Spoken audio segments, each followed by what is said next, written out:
ನಮಸ್ತೆ ಫ್ರೆಂಡ್ಸ್, ರಾಜ್ ಜಾಬ್ಸ್ಗೆ ಸ್ವಾಗತ. ಫ್ರೆಂಡ್ಸ್, ಕರ್ನಾಟಕ ಅಂಚೆ ಇಲಾಖೆಯಿಂದ ನೇಮಕಾತಿಯ ಹೊಸ ಅಧಿಸೂಚನೆ ಬಿಡುಗಡೆಯಾಗಿದೆ ನೋಡಿ.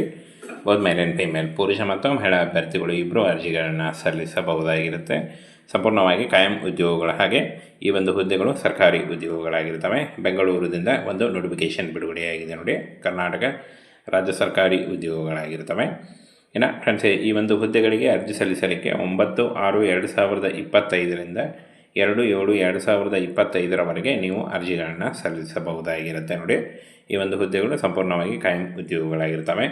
ಪೋಸ್ಟಲ್ ಅಸಿಸ್ಟೆಂಟ್ ಮತ್ತು ಇಲ್ಲಿ ನೋಡಿ ಪೋಸ್ಟಲ್ ಅಸಿಸ್ಟೆಂಟ್ ಮತ್ತು ರೀಜ್ನಲ್ ಆಫೀಸು, ಹಾಗೆ ಪೋಸ್ಟ್ ಆಫೀಸ್, ಇಲ್ಲಿ ನೇಮಕಾತಿ ನಡೀತಾ ಇದೆ ನೋಡಿ. ಯಾವ ಒಂದು ಕಾಸ್ಟ್ಗಳಿಗೆ ಎಷ್ಟು ಒಂದು ಹುದ್ದೆಗಳಿದ್ದಾವೆ ಅದನ್ನು ಕೂಡ ಡೀಟೇಲ್ಸ್ ಇದೆ ನೋಡಿ. ಹಾಗೆ ಶಾರ್ಟಿಂಗ್ ಅಸಿಸ್ಟೆಂಟ್ ಈ ಒಂದು ಹುದ್ದೆಗಳು ಕೂಡ ಇದ್ದಾವೆ. ಫ್ರೆಂಡ್ಸ್, ಇನ್ನು ಈ ಒಂದು ಹುದ್ದೆಗಳಿಗೆ ಯಾವ ರೀತಿಯಾಗಿ ಅರ್ಜಿಗಳನ್ನು ಸಲ್ಲಿಸಬೇಕು, ಏನೇನು ಕ್ರೈಟೇರಿಯಾ ಇದೆ ಅನ್ನುವಂಥ ಸಂಪೂರ್ಣ ಮಾಹಿತಿ ತಿಳಿಸ್ಕೊಡ್ತೀನಿ.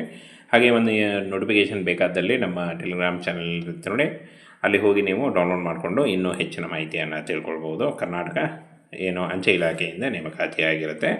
ಭಾರತೀಯ ಡಾಕ್ ವಿಭಾಗ, ಡಿಪಾರ್ಟ್ಮೆಂಟ್ ಆಫ್ ಪೋಸ್ಟ್, ಬೆಂಗಳೂರಿನಿಂದ ನೇಮಕಾತಿ ಇರುತ್ತೆ ನೋಡಿ. ಕ್ಲಿಯರ್ ಆಗಿ ಮೆನ್ಷನ್ ಮಾಡಿದ್ದಾರೆ. ಬನ್ನಿ ಈಗ ಅದರ ಬಗ್ಗೆ ಸಂಪೂರ್ಣ ಮಾಹಿತಿಯನ್ನು ತಿಳಿಸ್ಕೊಡ್ತೀನಿ. ಕರ್ನಾಟಕ ಅಂಚೆ ಇಲಾಖೆಯಿಂದ ನೇಮಕಾತಿಯಾಗಿರುತ್ತೆ. ಒಟ್ಟು 129 ಹುದ್ದೆಗಳಿದ್ದಾವೆ. ಅಂಚೆ ಮತ್ತು ವಿಂಗಡಣೆ ಸಹಾಯಕ ಈ ಒಂದು ಹುದ್ದೆಗಳಿಗೆ ನೇಮಕಾತಿ ನಡೀತಾ ಇದೆ. ಸಂಪೂರ್ಣವಾಗಿ ಕರ್ನಾಟಕ ಅಂಚೆ ಆಫೀಸ್ಗಳಲ್ಲಿ ನೇಮಕಾತಿ ಇರುತ್ತೆ ನೋಡಿ. ತುಂಬ ಜನ ಕಮೆಂಟ್ ಮಾಡಿ ಕೇಳ್ತಾ ಇದ್ದರೆ ಆಫೀಸ್ನಲ್ಲಿ ಇರುವಂಥ ಒಂದು ಹುದ್ದೆಗಳನ್ನು ತಿಳಿಸ್ಕೊಡಿ ಅಂತ. ಗೌರ್ಮೆಂಟ್ ಹುದ್ದೆಗಳು ಹಾಗೆ ಆಫೀಸ್ನಲ್ಲಿ ಪೋಸ್ಟ್ ಆಫೀಸ್ನಲ್ಲಿ ಇರುವಂಥ ಹುದ್ದೆಗಳಾಗಿರ್ತವೆ. ಇನ್ನು ಫ್ರೆಂಡ್ಸ್, ಈ ಒಂದು ಹುದ್ದೆಗಳಿಗೆ 2 ಜುಲೈ 2025 ನೀವು ಅರ್ಜಿಗಳನ್ನು ಸಲ್ಲಿಸಬಹುದು. ಕರ್ನಾಟಕ ಅಂಚೆ ವೃತ್ತಿಯಿಂದ ನೇಮಕಾತಿಯಾಗಿರುತ್ತೆ. ಒಟ್ಟು 129 ಹುದ್ದೆಗಳು. ಹುದ್ದೆ ಸ್ಥಳ ನೋಡಿ ಕರ್ನಾಟಕದಾದ್ಯಂತ ನೇಮಕಾತಿಯಾಗುತ್ತೆ. ಹಾಗೆ ಹುದ್ದೆ ಹೆಸರು ಅಂಚೆ ಮತ್ತು ಅಂಚೆ ವಿಂಗಡಣೆ ಸಹಾಯಕ. ಸಂಬಳ 25,000ದಿಂದ 81,000ವರೆಗೂ ಪರ್ ಮಂತ್ ಸ್ಯಾಲ್ರಿ ಆಗಿರುತ್ತೆ. ಇನ್ನು ಫ್ರೆಂಡ್ಸ್, ಎಷ್ಟು ಹುದ್ದೆಗಳಿದ್ದಾವೆ ಅಂತ ನೋಡೋದಾದರೆ ಇಲ್ಲಿ ನೋಡಿ, ಅಂಚೆ ಸಹಾಯಕ ವೃತ್ತ ಕಚೇರಿ ಮತ್ತು ಪ್ರಾದೇಶಿಕ ಕಚೇರಿಗಳು ಹೆಡ್ ಆಫೀಸ್ನಲ್ಲಿ 5 ಹುದ್ದೆಗಳಿದ್ದಾವೆ. ಹಾಗೆ ಬ್ರಾಂಚ್ಗಳಲ್ಲಿ ನೋಡಿ ಅಂಚೆ ಸಹಾಯಕ 114 ಹುದ್ದೆಗಳಿದ್ದಾವೆ. ಹಾಗೆ ವಿಂಗಡಣೆ ಸಹಾಯಕ ನೋಡಿ ರೈಲ್ವೆ ಮೇಲ್ ಸೇವೆ 10 ಹುದ್ದೆಗಳಿದ್ದಾವೆ ನೋಡಿ. ಇನ್ನು ಫ್ರೆಂಡ್ಸ್, ಈ ಒಂದು ಹುದ್ದೆಗಳಿಗೆ ಅರ್ಜಿ ಸಲ್ಲಿಸುವಂಥ ಅಭ್ಯರ್ಥಿಗಳು PUC ಮತ್ತು ಡಿಗ್ರಿ ಪಾಸಾಗಿರಬೇಕಾಗತ್ತೆ ನೋಡಿ. ಡಿಗ್ರಿ ಪಾಸಾದಂಥ ಅಭ್ಯರ್ಥಿಗಳು ಅರ್ಜಿಗಳನ್ನು ಸಲ್ಲಿಸಬಹುದು. ಹಾಗೆ ವಯೋಮಿತಿಯನ್ನು ನೋಡೋದಾದರೆ 18ರಿಂದ 27 ವರ್ಷದ ಒಳಗಿನವರು ಅರ್ಜಿಗಳನ್ನು ಸಲ್ಲಿಸಬಹುದು. OBC ಅಭ್ಯರ್ಥಿಗಳಿಗೆ 3 ವರ್ಷ ಮತ್ತು SC ಅಭ್ಯರ್ಥಿಗಳಿಗೆ 5 ವರ್ಷಗಳ ವಯೋಮಿತಿ ಸಡಿಲಿಕೆ ಕೂಡ ಇರುತ್ತೆ ನೋಡಿ. ಹಾಗೆ ಪ್ರಕ್ರಿಯೆ ಸೀಮಿತ ಇಲಾಖಾ ಸ್ಪರ್ಧಾತ್ಮಕ ಪರೀಕ್ಷೆ ಇರುತ್ತೆ. ನಂತರ ಸಂದರ್ಶನದ ಮೂಲಕ ಆಯ್ಕೆಯನ್ನು ಮಾಡಿಕೊಳ್ಳಲಾಗುತ್ತೆ ನೋಡಿ. ಸ್ಪರ್ಧಾತ್ಮಕ ಪರೀಕ್ಷೆಯಲ್ಲಿ ಪಾಸಾದಂಥ ಅಭ್ಯರ್ಥಿಗಳಿಗೆ ಸಂದರ್ಶನವನ್ನು ನಡೆಸಿ ಆಯ್ಕೆಯನ್ನು ಮಾಡಿಕೊಳ್ಳಲಾಗುತ್ತೆ. ಇನ್ನು ಫ್ರೆಂಡ್ಸ್, ಆಸಕ್ತ ಮತ್ತು ಅರ್ಹ ಅಭ್ಯರ್ಥಿಗಳು ಅರ್ಜಿ ನಮೂನೆ ಮೂಲಕ ಅರ್ಜಿಗಳನ್ನು ಸಲ್ಲಿಸಬೇಕಾಗತ್ತೆ. ಯಾವ ರೀತಿಗಳನ್ನು ಅರ್ಜಿಗಳನ್ನು ಸಲ್ಲಿಸಬೇಕು ಅಂತ ನೋಡೋದಾದರೆ, ನಿಮಗೆ ಆಫ್ಲೈನ್ ನೋಟಿಫಿಕೇಷನ್ನಲ್ಲಿ ಒಂದು ಅರ್ಜಿ ಫಾರ್ಮ್ ಇರುತ್ತೆ. ಆ ಒಂದು ಅರ್ಜಿ ಫಾರ್ಮನ್ನು ಫಿಲ್ ಮಾಡಿ ನೀವು ಪೋಸ್ಟಲ್ ವಿಳಾಸಕ್ಕೆ ಪೋಸ್ಟ್ ಮುಖಾಂತರ ಅರ್ಜಿಗಳನ್ನು ಸಲ್ಲಿಸಬೇಕಾಗುತ್ತೆ ನೋಡಿ. ಅದನ್ನು ಕೂಡ ತಿಳಿಸ್ಕೊಡ್ತೀನಿ. ಫ್ರೆಂಡ್ಸ್, ಇಲ್ಲಿ ಕಾಣಿಸ್ತಾ ಇದೆ ನೋಡಿ, ಈ ಒಂದು ಅಡ್ರೆಸ್ಗೆ ನಿಮಗೆ ಯಾವುದು ಒಂದು ಜಿಲ್ಲೆ ಹತ್ತಿರ ಆಗುತ್ತೆ ಆ ಒಂದು ಜಿಲ್ಲೆಗೆ ನೀವು ಅರ್ಜಿಗಳನ್ನು ಸಲ್ಲಿಸಬೇಕಾಗುತ್ತೆ. ಪೋಸ್ಟ್ ಮಾಸ್ಟರ್ ಜನರಲ್, ಉತ್ತರ ಕರ್ನಾಟಕ ಪ್ರದೇಶ, ಧಾರವಾಡ ಹಾಗೂ ಬೆಂಗಳೂರು. ಇನ್ನು ಕೆಳಗಡೆ ನೋಡಿ ಕಚೇರಿ ಪ್ರದೇಶ ಬೆಂಗಳೂರು ಹಾಗೂ ಇಲ್ಲಿ ನೋಡಿ GPU ಕಟ್ಟಡ ಬೆಂಗಳೂರು. ಅಧಿಕಾರಿ ಉಸ್ತುವಾರಿ PNT ಆಡಳಿತ ಘಟಕ PS wing, brigadier of the guards regimental centre PN 900746 Bengaluru. ಈ ಒಂದು ಅಡ್ರೆಸ್ಗೂ ಕೂಡ ನೀವು ಅರ್ಜಿಗಳನ್ನು ಸಲ್ಲಿಸಬಹುದು. ನಿಮಗೆ ಯಾವುದು ಹತ್ತಿರ ಆಗುತ್ತೆ ಆ ಒಂದು ಅಡ್ರೆಸ್ಗೆ ನೀವು ಅರ್ಜಿಗಳನ್ನು ಸಲ್ಲಿಸಿ. ಹಾಗೆ 2 ಜುಲೈ 2025 ಈ ಒಂದು ಹುದ್ದೆಗಳಿಗೆ ಅರ್ಜಿ ಸಲ್ಲಿಸಲಿಕ್ಕೆ ಕೊನೆಯ ದಿನಾಂಕ ಆಗಿರುತ್ತೆ ನೋಡಿ. ಬನ್ನಿ ಈಗ ಆಫ್ಲೈನ್ ಅಪ್ಲಿಕೇಶನ್ ಫಾರ್ಮನ್ನು ಯಾವ ರೀತಿಯಾಗಿ ಫಿಲ್ ಮಾಡಬೇಕು ಅದನ್ನು ಕೂಡ ತಿಳಿಸ್ಕೊಡ್ತೀನಿ. ಅಪ್ಲಿಕೇಶನ್ನಲ್ಲಿ ಒಂದು ಅಪ್ಲಿಕೇಶನ್ ಫಾರ್ಮ್ ಇದೆ. ಈ ಒಂದು ಅಪ್ಲಿಕೇಶನ್ ಫಾರ್ಮನ್ನು ಫಿಲ್ ಮಾಡಿ ಆಲ್ರೆಡಿ ಅಡ್ರೆಸ್ಸನ್ನು ತಿಳಿಸಿದ್ದೀನಿ. ಆ ಒಂದು ಅಡ್ರೆಸ್ಗೆ ನೀವು ಪೋಸ್ಟ್ ಮುಖಾಂತರ ಪೋಸ್ಟ್ ಮಾಡಬೇಕಾಗತ್ತೆ ನೋಡಿ. ಇದನ್ನು ನಾನು ನನ್ನ ಟೆಲಿಗ್ರಾಮ್ ಚಾನಲಲ್ಲಿ ಕೊಟ್ಟಿರ್ತೀನಿ, ಅಲ್ಲಿ ಹೋಗಿ ನೀವು ಡೌನ್ಲೋಡ್ ಮಾಡ್ಕೊಳ್ಳಿ. ಇಲ್ಲಿ ಇತ್ತೀಚಿನ ಫೋಟೋನ ಹಾಕಿ, ಹಾಗೆ ನಿಮ್ಮ ನೇಮ್ ಆಫ್ ದಿ ಕ್ಯಾಂಡಿಡೇಟ್ಸು, ಆನಂತರ ಮೇಲ್ ಫಿಮೇಲ್ ಯಾರು ಅಪ್ಲೈ ಮಾಡ್ತಾಯಿದ್ದೀರಾ, ಡೆಸಿಗ್ನೇಷನ್ ಯಾವ ಒಂದು ಹುದ್ದೆಗಳಿಗೆ ಅಪ್ಲೈ ಮಾಡ್ತೀರಾ, ಆನಂತರ ನೇಮ್ ಆಫ್ ದಿ ಡಿವಿಷನ್ ಹಾಕಿ ಯಾವ ಡಿವಿಷನ್ಗೆ ನಿಮಗೆ ಹುದ್ದೆಗಳು ಬೇಕು, ಡೇಟ್ ಆಫ್ ಬರ್ತು, ಕ್ಯಾಟಗರಿ, ಆನಂತರ ನೋಡಿ ಸಿಂಪಲ್ ಆಗಿರೋ ಅಪ್ಲಿಕೇಶನ್ ಫಾರ್ಮ್ ಇದೆ. ಇದನ್ನು ಕರೆಕ್ಟಾಗಿ ಫಿಲ್ ಮಾಡಿ ನೀವು ಆಲ್ರೆಡಿ ಅಡ್ರೆಸ್ಸನ್ನು ತಿಳಿಸ್ಕೊಟ್ಟಿದ್ದೀನಿ, ಆ ಒಂದು ಅಡ್ರೆಸ್ಗೆ ನೀವು ಕಳಿಸ್ಕೊಡಿ.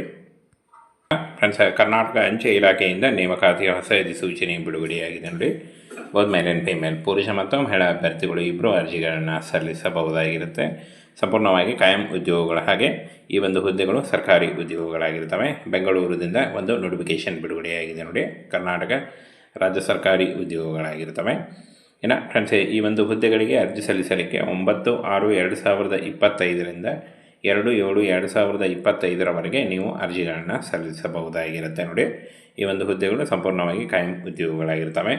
ಪೋಸ್ಟಲ್ ಅಸಿಸ್ಟೆಂಟ್ ಮತ್ತು ಇಲ್ಲಿ ನೋಡಿ ಪೋಸ್ಟಲ್ ಅಸಿಸ್ಟೆಂಟ್ ಮತ್ತು ರೀಜ್ನಲ್ ಆಫೀಸು ಹಾಗೆ ಪೋಸ್ಟ್ ಆಫೀಸ್, ಇಲ್ಲಿ ನೇಮಕಾತಿ ನಡೀತಾ ಇದೆ ನೋಡಿ. ಯಾವ ಒಂದು ಕಾಸ್ಟ್ಗಳಿಗೆ ಎಷ್ಟು ಒಂದು ಹುದ್ದೆಗಳಿದ್ದಾವೆ ಅದನ್ನು ಕೂಡ ಡೀಟೇಲ್ಸ್ ಇದೆ ನೋಡಿ. ಹಾಗೆ ಶಾರ್ಟಿಂಗ್ ಅಸಿಸ್ಟೆಂಟ್ ಈ ಒಂದು ಹುದ್ದೆಗಳು ಕೂಡ ಇದ್ದಾವೆ.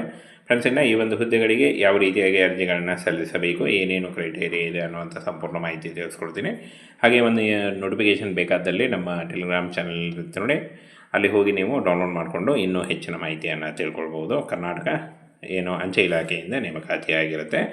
ಭಾರತೀಯ ಡಾಕ ವಿಭಾಗ ಡಿಪಾರ್ಟ್ಮೆಂಟ್ ಆಫ್ ಪೋಸ್ಟ್ ಬೆಂಗಳೂರಿನಿಂದ ನೇಮಕಾತಿ ಇರುತ್ತೆ ನೋಡಿ. ಕ್ಲಿಯರಾಗಿ ಮೆನ್ಷನ್ ಮಾಡಿದ್ದಾರೆ. ಬನ್ನಿ ಈಗ ಅದರ ಬಗ್ಗೆ ಸಂಪೂರ್ಣ ಮಾಹಿತಿಯನ್ನು ತಿಳಿಸ್ಕೊಡ್ತೀನಿ ನೋಡಿ. ಕರ್ನಾಟಕ ಅಂಚೆ ಇಲಾಖೆಯಿಂದ ನೇಮಕಾತಿಯಾಗಿರುತ್ತೆ. ಒಟ್ಟು 129 ಹುದ್ದೆಗಳಿದ್ದಾವೆ. ಅಂಚೆ ಮತ್ತು ವಿಂಗಡಣೆ ಸಹಾಯಕ ಈ ಒಂದು ಹುದ್ದೆಗಳಿಗೆ ನೇಮಕಾತಿ ನಡೀತಾ ಇದೆ. ಸಂಪೂರ್ಣವಾಗಿ ಕರ್ನಾಟಕ ಏನು ಅಂಚೆ ಆಫೀಸ್ಗಳಲ್ಲಿ ನೇಮಕಾತಿ ಇರುತ್ತೆ ನೋಡಿ. ತುಂಬ ಜನ ಕಮೆಂಟ್ ಮಾಡಿ ಕೇಳ್ತಾ ಇದ್ದರೆ ಆಫೀಸ್ನಲ್ಲಿ ಇರುವಂಥ ಒಂದು ಹುದ್ದೆಗಳನ್ನು ತಿಳಿಸ್ಕೊಡಿ ಅಂತ. ಗೌರ್ಮೆಂಟ್ ಹುದ್ದೆಗಳು ಹಾಗೆ ಆಫೀಸ್ನಲ್ಲಿ ಏನು ಪೋಸ್ಟ್ ಆಫೀಸ್ನಲ್ಲಿ ಇರುವಂಥ ಹುದ್ದೆಗಳಾಗಿರ್ತವೆ. ಇನ್ನು ಫ್ರೆಂಡ್ಸ್, ಈ ಒಂದು ಹುದ್ದೆಗಳಿಗೆ 2 ಜುಲೈ 2025ರೊಳಗಾಗಿ ನೀವು ಅರ್ಜಿಗಳನ್ನು ಸಲ್ಲಿಸಬಹುದು. ಕರ್ನಾಟಕ ಅಂಚೆ ವೃತ್ತಿಯಿಂದ ನೇಮಕಾತಿಯಾಗಿರುತ್ತೆ. ಒಟ್ಟು 129 ಹುದ್ದೆಗಳು. ಹುದ್ದೆ ಸ್ಥಳ ನೋಡಿ ಕರ್ನಾಟಕದಾದ್ಯಂತ ನೇಮಕಾತಿಯಾಗುತ್ತೆ. ಹಾಗೆ ಹುದ್ದೆ ಹೆಸರು ಅಂಚೆ ಮತ್ತು ಅಂಚೆ ವಿಂಗಡಣೆ ಸಹಾಯಕ. ಸಂಬಳ 25,000ದಿಂದ 81,000ವರೆಗೂ ಪರ್ ಮಂತ್ ಸ್ಯಾಲ್ರಿ ಆಗಿರುತ್ತೆ. ಇನ್ನು ಫ್ರೆಂಡ್ಸ್, ಎಷ್ಟು ಹುದ್ದೆಗಳಿದ್ದಾವೆ ಅಂತ ನೋಡೋದಾದರೆ ಇಲ್ಲಿ ನೋಡಿ. ಅಂಚೆ ಸಹಾಯಕ ವೃತ್ತ ಕಚೇರಿ ಮತ್ತು ಪ್ರಾದೇಶಿಕ ಕಚೇರಿಗಳು ಹೆಡ್ ಆಫೀಸ್ನಲ್ಲಿ 5 ಹುದ್ದೆಗಳಿದ್ದಾವೆ. ಹಾಗೆ ಬ್ರಾಂಚ್ಗಳಲ್ಲಿ ನೋಡಿ ಅಂಚೆ ಸಹಾಯಕ 114 ಹುದ್ದೆಗಳಿದ್ದಾವೆ. ಹಾಗೆ ವಿಂಗಡಣೆ ಸಹಾಯಕ ನೋಡಿ ರೈಲ್ವೆ ಮೇಲ್ ಸೇವೆ 10 ಹುದ್ದೆಗಳಿದ್ದಾವೆ ನೋಡಿ. ಇನ್ನು ಫ್ರೆಂಡ್ಸ್, ಈ ಒಂದು ಹುದ್ದೆಗಳಿಗೆ ಅರ್ಜಿ ಸಲ್ಲಿಸುವಂಥ ಅಭ್ಯರ್ಥಿಗಳು PUC ಮತ್ತು ಡಿಗ್ರಿ ಪಾಸಾಗಿರಬೇಕಾಗತ್ತೆ ನೋಡಿ. ಡಿಗ್ರಿ ಪಾಸಾದಂಥ ಅಭ್ಯರ್ಥಿಗಳು ಅರ್ಜಿಗಳನ್ನು ಸಲ್ಲಿಸಬಹುದು. ಹಾಗೆ ವಯೋಮಿತಿಯನ್ನು ನೋಡೋದಾದರೆ 18ರಿಂದ 27 ವರ್ಷದ ಒಳಗಿನವರು ಅರ್ಜಿಗಳನ್ನು ಸಲ್ಲಿಸಬಹುದು. OBC ಅಭ್ಯರ್ಥಿಗಳಿಗೆ 3 ವರ್ಷ ಮತ್ತು SC ಅಭ್ಯರ್ಥಿಗಳಿಗೆ 5 ವರ್ಷಗಳ ವಯೋಮಿತಿ ಸಡಿಲಿಕೆ ಕೂಡ ಇರುತ್ತೆ ನೋಡಿ. ಆಯ್ಕೆ ಪ್ರಕ್ರಿಯೆ ಸೀಮಿತ ಇಲಾಖಾ ಸ್ಪರ್ಧಾತ್ಮಕ ಪರೀಕ್ಷೆ ಇರುತ್ತೆ. ನಂತರ ಸಂದರ್ಶನದ ಮೂಲಕ ಆಯ್ಕೆಯನ್ನು ಮಾಡಿಕೊಳ್ಳಲಾಗುತ್ತೆ ನೋಡಿ. ಏನು ಸ್ಪರ್ಧಾತ್ಮಕ ಪರೀಕ್ಷೆಯಲ್ಲಿ ಪಾಸಾದಂಥ ಅಭ್ಯರ್ಥಿಗಳಿಗೆ ಸಂದರ್ಶನವನ್ನು ನಡೆಸಿ ಆಯ್ಕೆಯನ್ನು ಮಾಡಿಕೊಳ್ಳಲಾಗುತ್ತೆ. ಇನ್ನು ಫ್ರೆಂಡ್ಸ್, ಆಸಕ್ತ ಮತ್ತು ಅರ್ಹ ಅಭ್ಯರ್ಥಿಗಳು ಅರ್ಜಿ ನಮೂನೆ ಮೂಲಕ ಅರ್ಜಿಗಳನ್ನು ಸಲ್ಲಿಸಬೇಕಾಗುತ್ತೆ. ಯಾವ ಅರ್ಜಿಗಳನ್ನು ಸಲ್ಲಿಸಬೇಕು ಅಂತ ನೋಡೋದಾದರೆ, ನಿಮಗೆ ಆಫ್ಲೈನ್ ಏನು ನೋಟಿಫಿಕೇಷನ್ನಲ್ಲಿ ಒಂದು ಅರ್ಜಿ ಫಾರ್ಮ್ ಇರುತ್ತೆ. ಆ ಒಂದು ಅರ್ಜಿ ಫಾರ್ಮನ್ನು ಫಿಲ್ ಮಾಡಿ ನೀವು ಪೋಸ್ಟಲ್ ವಿಳಾಸಕ್ಕೆ ಪೋಸ್ಟ್ ಮುಖಾಂತರ ಅರ್ಜಿಗಳನ್ನು ಸಲ್ಲಿಸಬೇಕಾಗುತ್ತೆ ನೋಡಿ. ಅದನ್ನು ಕೂಡ ತಿಳಿಸ್ಕೊಡ್ತೀನಿ. ಫ್ರೆಂಡ್ಸ್, ಇಲ್ಲಿ ಕಾಣಿಸ್ತಾ ಇದೆ ನೋಡಿ. ಈ ಒಂದು ಅಡ್ರೆಸ್ಗೆ ನಿಮಗೆ ಯಾವುದು ಒಂದು ಜಿಲ್ಲೆ ಹತ್ತಿರ ಆಗುತ್ತೆ ಆ ಒಂದು ಜಿಲ್ಲೆಗೆ ನೀವು ಅರ್ಜಿಗಳನ್ನು ಸಲ್ಲಿಸಬೇಕಾಗುತ್ತೆ. ಪೋಸ್ಟ್ ಮಾಸ್ಟರ್ ಜನರಲ್ ಉತ್ತರ ಕರ್ನಾಟಕ ಪ್ರದೇಶ ಧಾರವಾಡ ಹಾಗೂ ಬೆಂಗಳೂರು. ಇನ್ನು ಕೆಳಗಡೆ ನೋಡಿ ಕಚೇರಿ ಪ್ರದೇಶ ಬೆಂಗಳೂರು ಹಾಗೂ ಇಲ್ಲಿ ನೋಡಿ GPU ಕಟ್ಟಡ ಬೆಂಗಳೂರು. ಅಧಿಕಾರಿ ಉಸ್ತುವಾರಿ PNT ಆಡಳಿತ ಘಟಕ PS wing brigadier of the guards regimental centre PN 900746 Bengaluru. ಈ ಒಂದು ಅಡ್ರೆಸ್ಗೂ ಕೂಡ ನೀವು ಅರ್ಜಿಗಳನ್ನು ಸಲ್ಲಿಸಬಹುದು. ನಿಮಗೆ ಯಾವುದು ಹತ್ತಿರ ಆಗುತ್ತೆ ಆ ಒಂದು ಅಡ್ರೆಸ್ಗೆ ನೀವು ಅರ್ಜಿಗಳನ್ನು ಸಲ್ಲಿಸಿ.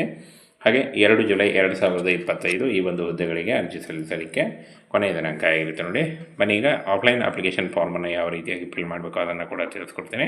ಅಪ್ಲಿಕೇಶನ್ನಲ್ಲಿ ಒಂದು ಅಪ್ಲಿಕೇಶನ್ ಫಾರ್ಮ್ ಇದೆ. ಈ ಒಂದು ಅಪ್ಲಿಕೇಶನ್ ಫಾರ್ಮನ್ನು ಫಿಲ್ ಮಾಡಿ ಆಲ್ರೆಡಿ ಅಡ್ರೆಸ್ಸನ್ನು ತಿಳಿಸಿದ್ದೀನಿ. ಆ ಒಂದು ಅಡ್ರೆಸ್ಗೆ ನೀವು ಪೋಸ್ಟ್ ಮುಖಾಂತರ ಪೋಸ್ಟ್ ಮಾಡಬೇಕಾಗತ್ತೆ ನೋಡಿ. ಇದನ್ನು ನಾನು ನನ್ನ ಟೆಲಿಗ್ರಾಮ್ ಚಾನಲಲ್ಲಿ ಕೊಟ್ಟಿರ್ತೀನಿ, ಅಲ್ಲಿ ಹೋಗಿ ನೀವು ಡೌನ್ಲೋಡ್ ಮಾಡ್ಕೊಳ್ಳಿ.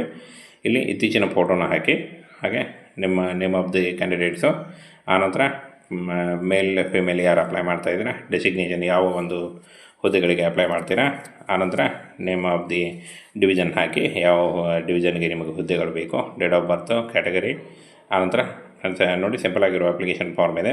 ಇದನ್ನು ಕರೆಕ್ಟಾಗಿ ಫಿಲ್ ಮಾಡಿ ನೀವು ಆಲ್ರೆಡಿ ಅಡ್ರೆಸ್ಸನ್ನು ತಿಳಿಸ್ಕೊಟ್ಟಿದ್ದೀನಿ, ಆ ಒಂದು ಅಡ್ರೆಸ್ಗೆ ನೀವು ಕಳಿಸ್ಕೊಡಿ.